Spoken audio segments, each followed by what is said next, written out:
Right, everyone, WeaponCollector here. Right, I should be making a sheath for an M.O.D knife. So, if you don't know what an M.O.D knife is, this is an M.O.D knife. I should be making this sheath for Steve, Wolfman Jackson on YouTube. He sort of commissioned me to do this a while ago. This one is going to have a ferro rod. It won't have a pouch though. I've done the basic pattern, so it'll be like that. This strap will be strapped underneath, and then this part here will be the loop that comes over. Pretty much similar to this one, but just won't have the pouch and the leg tie. So let's get on with it, shall we? So the first thing I'll do is finish cutting out this part of the sheath.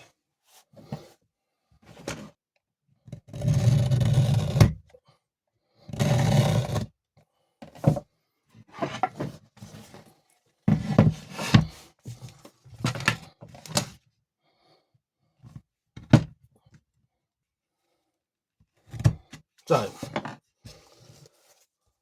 we now have the basic sheath shape. We want the welts. So that'll be the welt for, I don't know if that's the front or the back, for the front side, and I should have another piece of leather somewhere that will fit for the other welt. I'll cut those out and then I'll come back. Right, I'm pretty sure I've got all the bits done. I'll check it as I go, because often I just, there's no real technique to these things. I just do it as I go along. So I've got the front, the back, straps cut out, 2 welts, and the ferro rod holder. I now just need to decide what needs to be done first, and I think what I will be doing next is, because I won't be able to do this once it's put together, I need to basically glue the strap down and sew that, because that will be underneath this bit. And then once that is sewn, I need to remember that I need to put the popper holder, the stud fastener thing, whatever they're called, on as well, because you can't do that afterwards.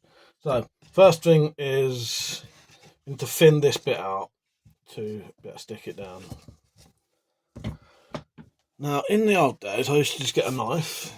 I'll show you this now anyway, just so you can learn how to do it. But in the old days I would just get a knife and just basically cut away the leather. Okay, now that does work, and that works pretty well, but you can get a tool that actually does that,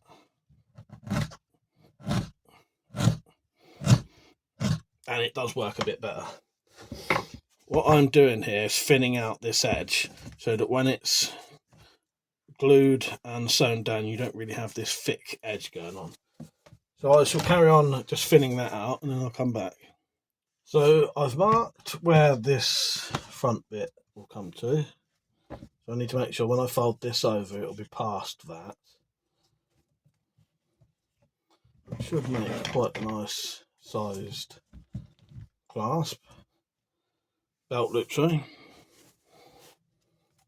So what I can do now, I'm just going to mark that with a pencil.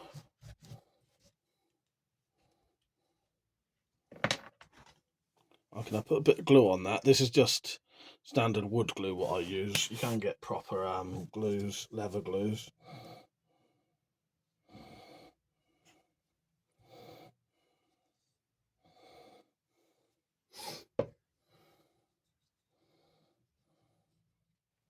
Put that on both sides and glue that down and then hold it with a couple of clamps.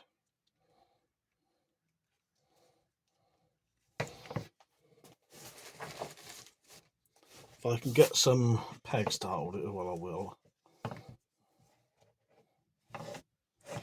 I don't know if they're actually doing much though.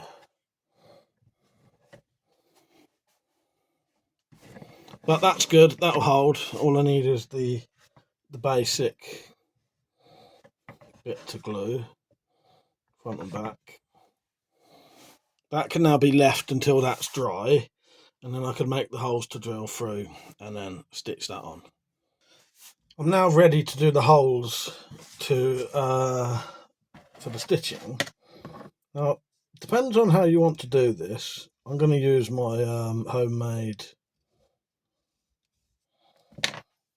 stitching fork, I think they're called. You can buy this. You could just measure it by hand and then just drill through it or put an awl through.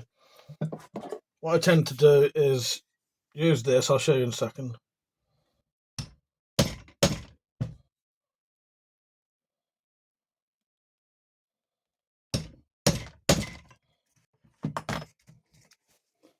That just marks the initial holes, and then I'll push an awl through.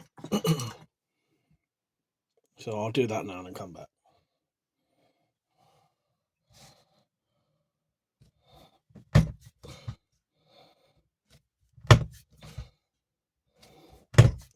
I'll just go through these initially, and then I'll push the awl right way through properly.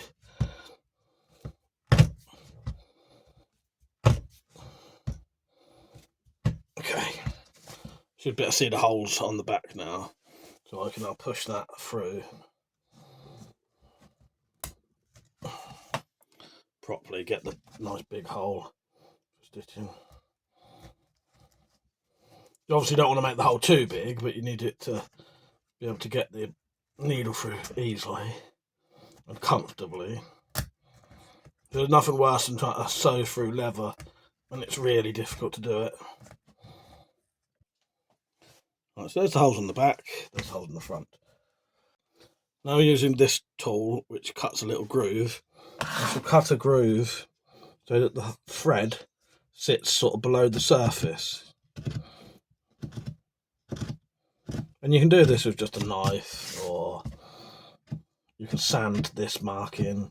You could even just probably, where's my thing?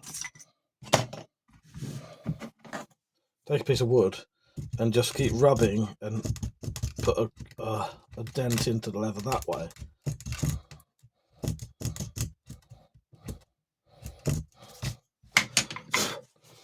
And that is so that when you put the knife in, it doesn't catch the thread. I'll do the same thing on the back as well, just so that the back is all nice and flush.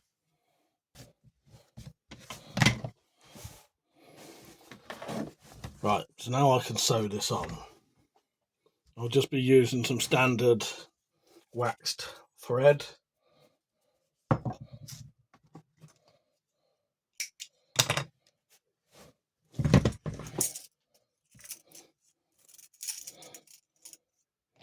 And I don't know how big that is, 50mm needle maybe.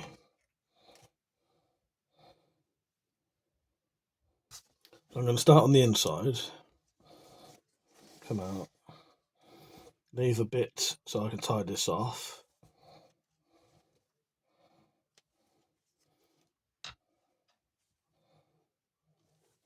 And then I'll basically just sew in and out, and then double back on myself.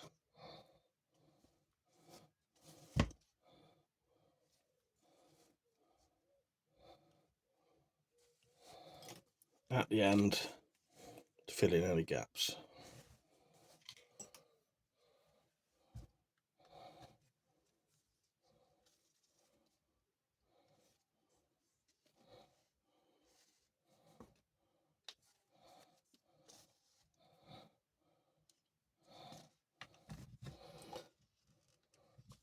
I'm just going to wrap this round a couple of times before I pull this through. It's loose, but you could tie a knot in straight away. I'm going to wrap that round, so I'm sort of creating a knot that, when I tighten it, will be sort of inside the hole, if that makes sense. Okay, I'm going to carry on till that's all completely done and come back. So the belt loop has been sewn down. I've now marked for the front of the popper, or whatever you want to call it. Just need to find the tools for that. So you'll need to punch a hole. I've marked mine so that it's sort of smack bang in the middle where it'll be. I've checked that there's enough leather for that to work. There's plenty, in fact there's loads. Leave that long for now. Now we need to make a hole in here. I should do that with a hammer and a punch. You can do the squeezable punches, or you could drill a hole. Right, so there's the hole, but I need to thin out the back of it. Because this is quite thick leather, this is 3.5mm thick, the poppers struggle to fix together properly. So I tend to have to thin out behind where the popper would be. You probably can get poppers that are made for thicker leather, but the ones I have right now, they work okay when you can get them to fit, but you do need to mess around a bit.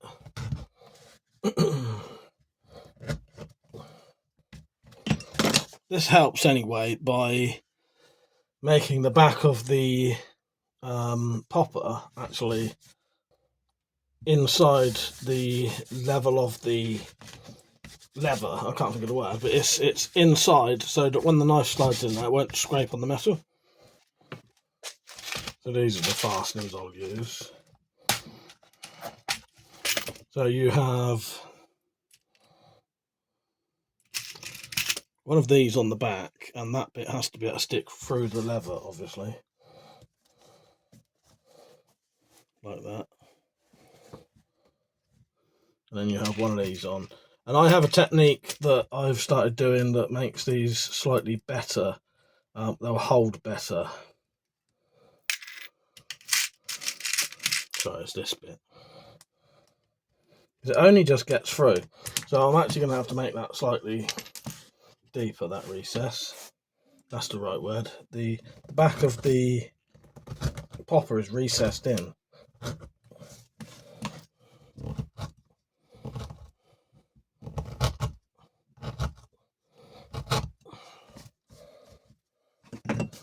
Okay, so there you go, there's the recess. Put that back on again. Hopefully that'll stick through enough. As mentioned, I have an idea. I have a little technique now to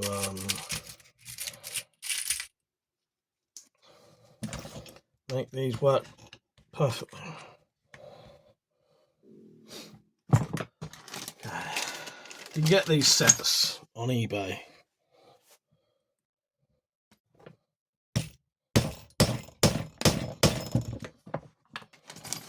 To make these hold even better, I now put a little rivet through.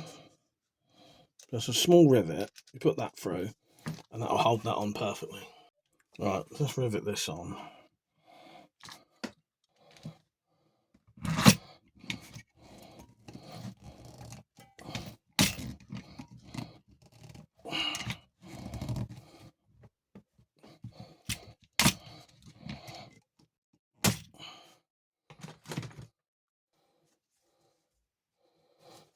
Just find that adds an extra bit of really good added strength to the popper. So when the little ferro rod holder is dry, I can then glue on the welts, which will go there. The ferro rod will be here somewhere, and I can glue that all together, ready to start sewing. Right, I started gluing on the I can never remember what they're called, the welts. Now I can't put on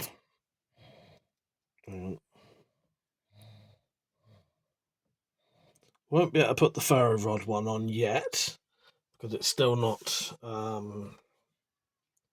fully dry, but I can put these ones on.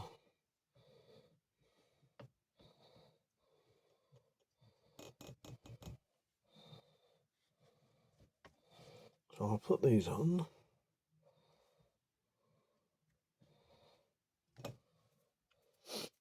Okay. Yeah, this one's not dry enough yet, but I'm gonna put it in place so that I can work out where I'll be putting the other one. I'm gonna leave this one a bit longer so that I can cut it to length when I need to. So we can slide that out and put the pegs on. So I shall leave that to dry along with the ferro rod. What I can then do tomorrow probably is, or later, thin out the thickness of the ferro rod so it can be glued on here. Then I can glue the top on, and we can start marking for the stitches. And these bits will need trimming because they're too long at the minute, but that's deliberate for now. Right, I'm back. This is the next day. So I have glued on the welts and the ferro rod holder. That's been thinned down a bit because obviously where that was folded over, that was double thickness. So that's actually about the same thickness as the welts now. As far as I'm aware, I can glue the front on now. Yeah, and then we can start prepping for the stitching. So that's what I'll do now. I'll just run a line of glue that on. And then when you see me come back, we can start prepping for the stitches. You will need to sand the edge smooth and cut any lumps and bumps off. Right, we've got the sheath all glued together now. Now I'm going to just sand the edges so they're all nice and level and smooth, and then we can mark for the stitching. So to do that, I'm just going to put it on a piece of sandpaper and just flatten it out.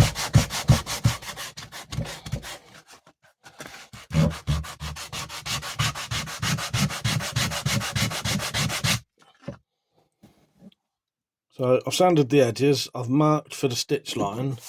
I'm now going to put a groove along using this grooving tool. You don't need to do this, the line will be enough, but I like to use this because you can have the thread sitting slightly under the surface, if you know what I mean.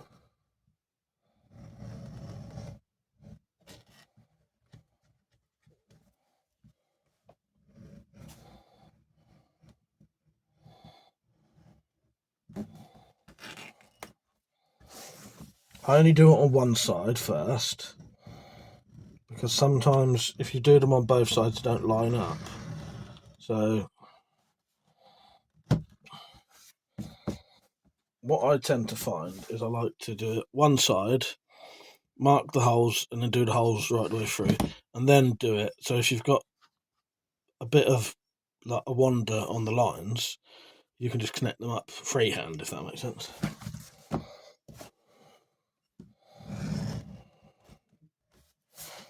Okay, I'll do that bit and then I'll mark for the holes. So to mark the holes, I'll just be using a homemade stitching fork. This will just do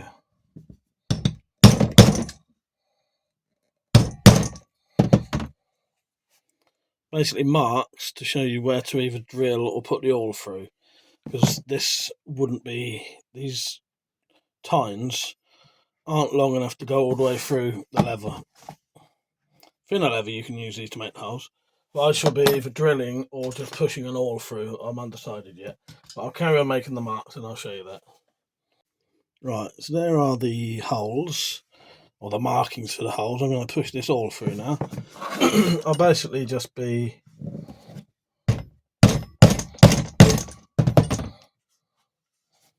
that'll be it. I'll just be hammering this all through. Right, so I have the groove done all the way along both sides now. Now I'm going to sew this up. I shall start on one edge, go in and out, in and out, all the way round, and then back if the thread is long enough. If I get to here and it seems like it won't be long enough, I'll just go back and then do that bit separately. So I'll start at the back, go through. This is why it helps to make the holes because it means you don't have to use things like pliers to pull the thread through. Okay.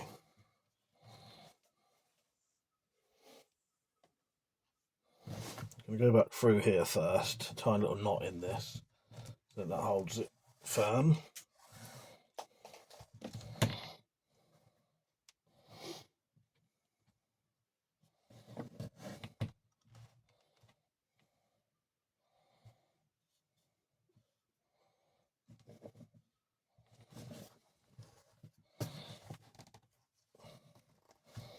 And you can get the knot sort of inside the hole, if that makes sense. So the knot is now in there, if you can see that.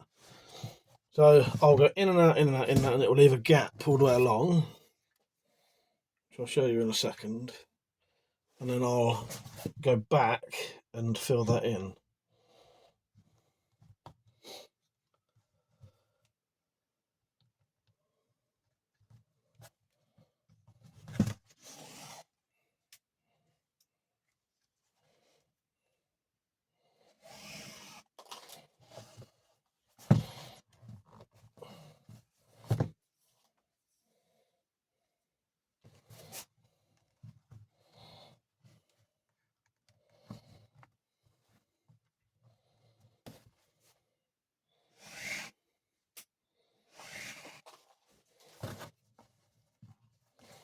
So eventually what you'll see is a line of stitching with a gap between it.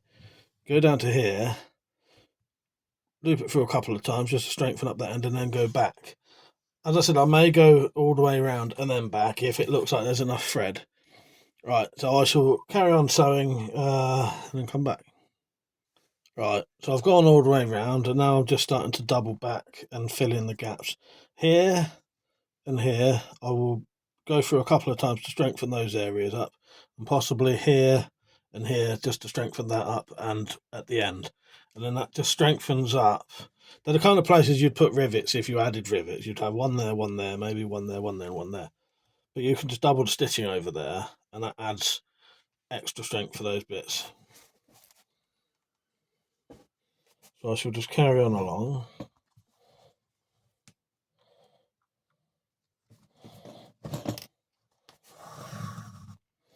And this will just gradually fill in all the gaps.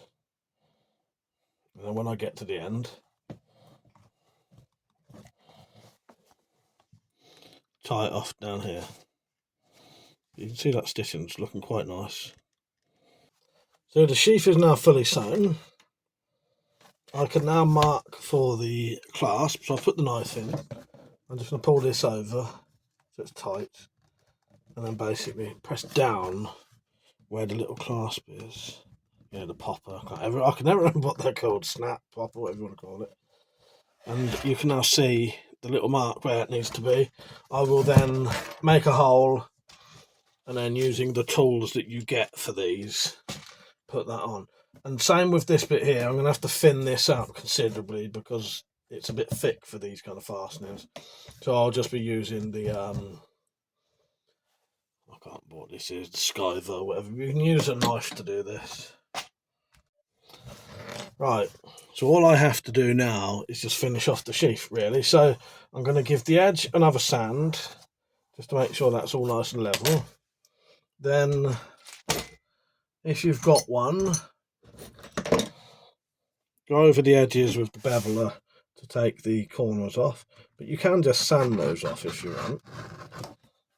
So that just does that, but again, you can just sand. If you don't have one of those, you can sand the edges smooth. And then I'm going to wet the edge and smooth it over, which I'll show you in a second. But yeah, it'll just be tidying this up at this point, taking off the edge. So I'll get that done and I'll show you me finishing off this nice edge. So I'm going to do this edge now.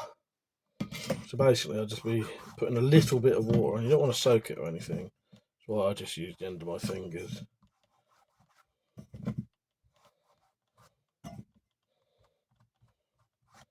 Just make that edge wet.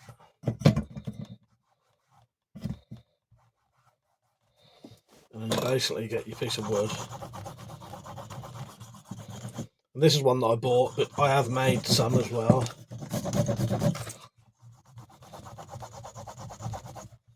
You don't have to press down too hard. This is more sort of about friction than pressure.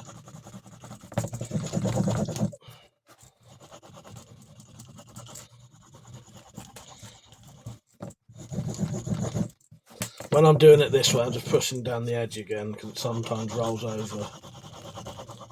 I don't know how well you'll see this, but if you look at like that edge and then look at that edge, you can see the difference.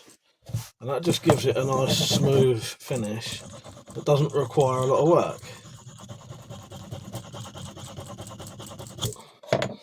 Right, so I shall carry on doing that all the way around, and this can be dyed. It's time to dye the sheath now.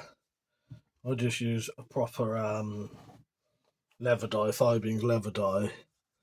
It works really well on veg tan leather. Beautiful finish.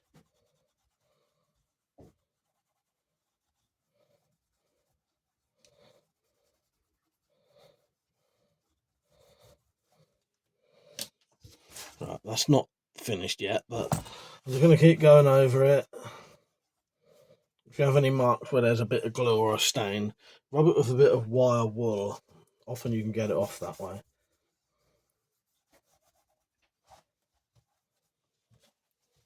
Right, I shall carry that on, then I'll show you when I wax it. Right, so that is the sheath dyed and dry. I'll now wax it with some G-wax. This is what I like to use to wax my leather. I think it works really well. So I'll just basically put it on with a cloth.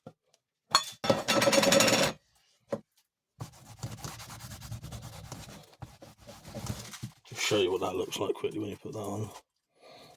So there's the non-done side. So I'll just do that now and then we'll come back and I'll show you it. There is Steve's sheath done. I'm really happy with that.